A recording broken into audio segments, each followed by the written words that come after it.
What'd he say his name was? Gebatron. Hello everyone, I am Gebatron. This video is the follow-up to the last video I made where we went over the changes that came to Hell Let Loose in patch 17.1. Consider watching that video before this one to better understand what's going on here. It's at the top right. I tried to keep that video strictly reference material by keeping my opinions out of it, but this video is all opinion. I'll go through the changes in the same order and tell you what I think is good, what I think is bad, and then at the end we'll go into what I think is ugly. Keep in mind that these are all just my opinions and you are free to have yours, so make sure to let us know what you think down in the comments. So first up are the changes to the medic role, and I want to preface this section by addressing what I think a lot of players misunderstand about this. These changes will not reinvent the way the medic role fits inside the meta of Hell Let Loose, nor is it supposed to. Competitive teams aren't going to start using the medic role. It hasn't gone from a quote-unquote useless role to a necessary role or anything like that, and these changes weren't really supposed to do that. The only ways you will get that is if you were to make large changes to the metagame by either adding some sort of ticket system to Hell Let Loose, which it seems that most of the community is against, or make the penalty for dying more drastic, such as a larger drain on manpower, which isn't a good solution as that would affect the commander more than other players on the team.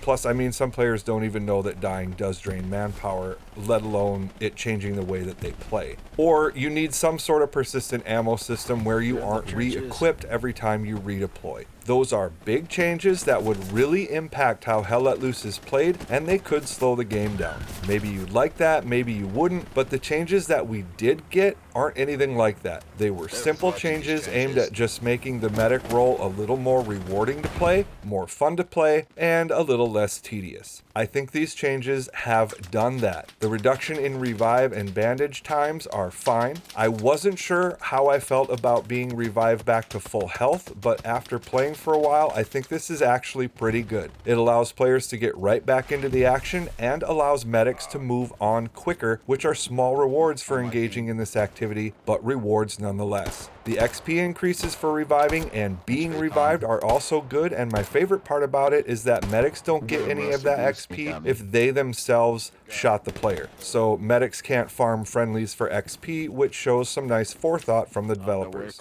Another thing I was unsure about was the increase in medic ammo. My concern here being that the more combat effective we make the medics, the less incentive there is for them to engage in good medic play. You know, like medics would only be medics when it's convenient rather than playing the role to its strengths. However, I think this was done really tastefully. They didn't give the medics more powerful weapons or add a ton of ammo. Just a couple of magazines here and there means that they can feel a little less restricted while also not becoming a one-man army, with ammo boxes still being on the table if it comes to that. The addition of a couple smoke grenades is welcomed and was a really good call. So what's the bad? The only thing I really don't like about these changes is that XP for bandaging wasn't increased. It remained at 20 XP, and I would have liked to seen that get a bump too. Check the top right for a video on how to take your medic game to the next level. Now let's talk about the new call and response system, and before I get into the good and the bad, I just want to say that this change is a net neutral to me. It's really similar to the non-verbal marks for regular infantry, where I don't see it being very useful other than really specific situations. We already have a superior call and response system in squad and proximity chat. VoIP is faster, more flexible, and allows you to respond to changing situations better and faster than the new call and response system. Okay, having said that, the good. It works. There are no bugs in it, at least as far as I can tell, and it works as it has been designed. It is also good for those players who either can't use a mic for one reason or another, or those who choose not to, but I highly recommend using your mic as a medic as it is still superior to this new system in every way. So what's the bad? I think the new icons aren't as good as the old ones, as the old ones stuck out a little more. The new ones are blue dots, just like 90% of the rest of your team. Of course, some of this will depend on how you have your nameplate settings, but still. I also think it can be hard to tell tell the difference between the downed player icon and the medic requested icon, as both of them are skulls. Yeah, the medic requested skull has those 4 arrows in the corners and it pulses, but I think it could be better. So these icons need a redesign. I also don't like how the response message fades away pretty quickly. I think this should stay until you are either revived or the medic that responded has died. I am curious to hear what you all think of this new system though, so let us know down in the comments. Moving on to the XP changes for destroying enemy spawns and nodes, this is all good. I have heard some players say that it's too much XP, but I disagree. Removing enemy spawns is probably the single most important task there is in Hell Let Loose, and I have no problem with players being rewarded handsomely for this activity. I even like that you get bonus XP for dismantling them by hand. Nothing bad here as far as I'm concerned. Engineers can now dismantle their built nodes rather than just the blueprints. This is good, as maybe you built in a bad spot for expediency and now you want to move them for one reason or another, and you can. Now the changelog says that commanders and all officers can also dismantle your nodes. However, it is currently bugged and only the commander can actually do this. I was told that this is, in fact, a bug and not a typo or anything like that. Other officers are intended to have this ability as well. I don't have a problem with the commander being able to do this, but I do think it would be bad if all other officers could do it. I suspect it would lead to players starting a locked squad, dismantling nodes, then switching squads to build their own just to be able to get the XP nodes provide. We'd have XP stealing just like we had in the past. I have communicated this concern with the devs, so we will see how and if it gets patched in the future. I think it's good as it stands right now, but it would be bad if every officer had this ability. Now on to bipod changes, and this one is difficult. It's kind of like a double-edged sword. The good is that we get a more quote-unquote realistic acting bipod without the artificial limits that we had before. We get more vertical movement, both up and down, and we get more rotation if we are set up on something without obstacles to our sides.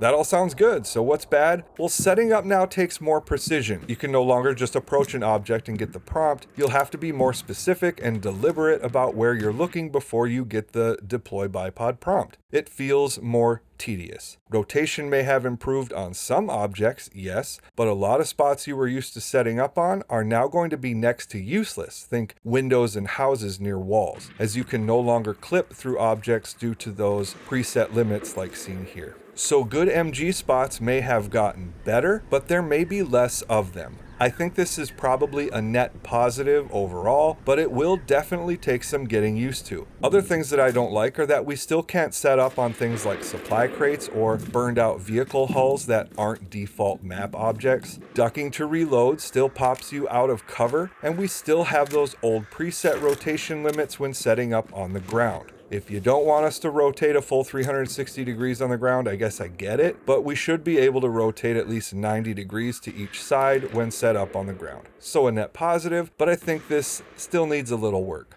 Winter camo is all good, nothing bad. Flare Illumination is probably my single favorite addition. You now get a real on-the-ground benefit to these rather than it just being a Call of Duty style map reveal. It also makes it easier to recognize when flares have been shot so you can know to check your map. In the dark anyway. Initially, these were just as bright on day maps, but the hotfix seems to have dealt with that issue. Problem is that they dealt with it too well and all but eliminated illumination during the day. I think they overcorrected. Something else here is that the area that is illuminated seems to be a bit too wide. The only area that should be illuminated is the area within the flare's reveal circle, or maybe slightly outside of it to get a little bit of light dissipation effect. But as we can see here, it illuminates a ways out from the circle, which is especially noticeable with the red German flares. So let's rein that in a little bit. While on the topic of flares, I have never liked that flares reveal enemy positions under hard cover or in buildings. The only reason it works that way now is because Black Matter botched the implementation in the first place. Removing this ability would temper their power a little in urban areas and maybe help stem the flare spam too. So if we're changing flares, let's change them all the way. More maps receiving dynamic weather is all good, no negatives there. Fog effects have been dialed back on some maps, and while I do like that fog was adjusted, I do think it may have been adjusted too far in some cases. On top of that, I was under the impression that the heavy fog was a way to combat that some players simply turn their brightness up on night maps, giving them a cheesy advantage. Personally, I think night maps are already pretty bright, and if anything, they should be made darker, especially now that we have flares that actually illuminate the area beneath them. So maybe this is just me, but I'd say let's compromise on the fog effect and make night maps slightly darker. LOD changes, this might very well be the least glamorous but most important change. It's kind of complicated and there's a long way to go here, but LOD improvements are all good. Changes were made to Tobruk, and once again, I don't have anything bad to say about them. Occlusion around buildings looks more natural, and the added environmental art makes Tobruk feel more war-torn and authentic. You can now use weapons in the practice range that you have yet to unlock in the main game, which is nothing but good.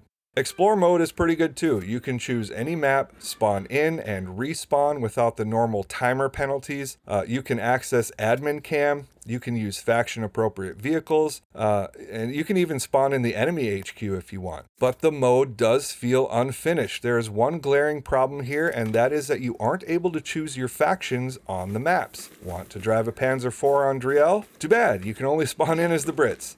So add the ability to choose and switch factions at will in Explore mode. Additionally, you aren't able to see all the strong points on the map, so if you don't already know where they are, you may be left with questions. I think all 12 strong points should be visible at once with a toggle or something like that. This was a great addition overall, but it needs to be fleshed out and finished. The new DirectX 12 support doesn't seem to be working very well for me, as I get many more and more frequent stutters and frame drops than I did before. I've ended up switching back to DX11 for a smoother experience, but you'll have to let me know what your experience has been with this. Now on to the RCON changes, and I have some mixed feelings here. On the plus side, I think being able to modify match timers and warm-up period durations is great, especially for communities that host events or trainings and whatnot, but I'm left with some concerns when it comes to the regular day-to-day matches and the regular players that play them. Consistency may become an issue. Furthermore, I have a problem with the warm-up times potentially being too short. Sure, you and your community buddies that all have 2,000 plus hours may have a plan and a routine, and so you want a short warm-up period so you can get after it, but the majority of people that play Hell Let Loose may have to wait longer to get organized. Maybe some even need to redeploy to get to the right HQ after their squad leader finally starts talking, so they spawn late, and now there isn't a transport truck there anymore, and now you have more people having a bad time, just so a few that are terminally online playing Hell Let Loose can save a couple minutes at the beginning of a match. Now I realize that this is up to each server owner, and I hope they consider these things when choosing their settings. So I guess I don't think this is bad on the development side. I do want us to have these abilities, but I am concerned it could potentially be used by communities to benefit the few at the expense of the average Hell Let Loose player. I will say that I haven't really seen any of this as of yet. Have you? How do you feel about it? Looking through, it looks like most servers haven't changed much, and thankfully we do get a notice about a server's custom settings if they have any, but we are still missing a way to see how much time is left in these matches. So I think this is great overall, and I guess I just wanted to voice some concerns there. Moving on to admin cam lighting effects, and I think these are good, especially for those more artistic content creators, and these are available in Explore mode too. If I had to criticize anything here, it would just be that we could stand even more of them. Let's end on post-match VoIP, which is long overdue and welcome. Damn. How hard fought, guys. Oh, man. Yeah, GG's. That was enjoyable. Yeah. I enjoyed playing with you guys.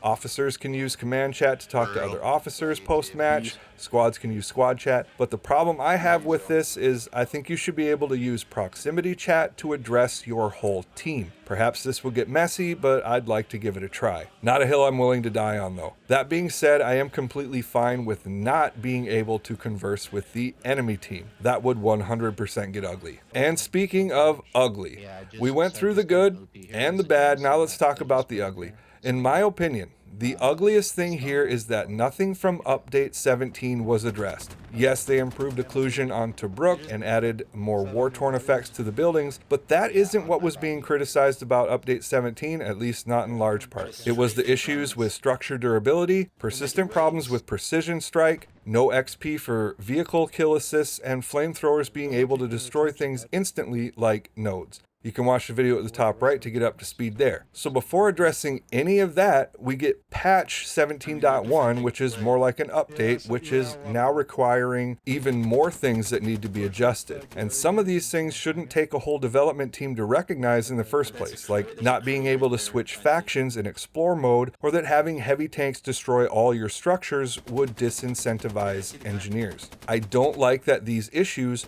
weren't addressed in 17.1. We are getting a lot of good stuff, and I really don't want to distract from all the good work the devs have done so far this year, but I also have an obligation to be critical and call out missteps when I see them. So before we get another update, I really want those issues remaining from update 17 dealt with, and I want 17.1 to get the work it still needs to make it feel finished. Pretty good overall, but it still needs some work. I'll also note that I was going to include the server crashing issues in this section, but it appears that the latest hotfix has helped with that, along with some work on the server side.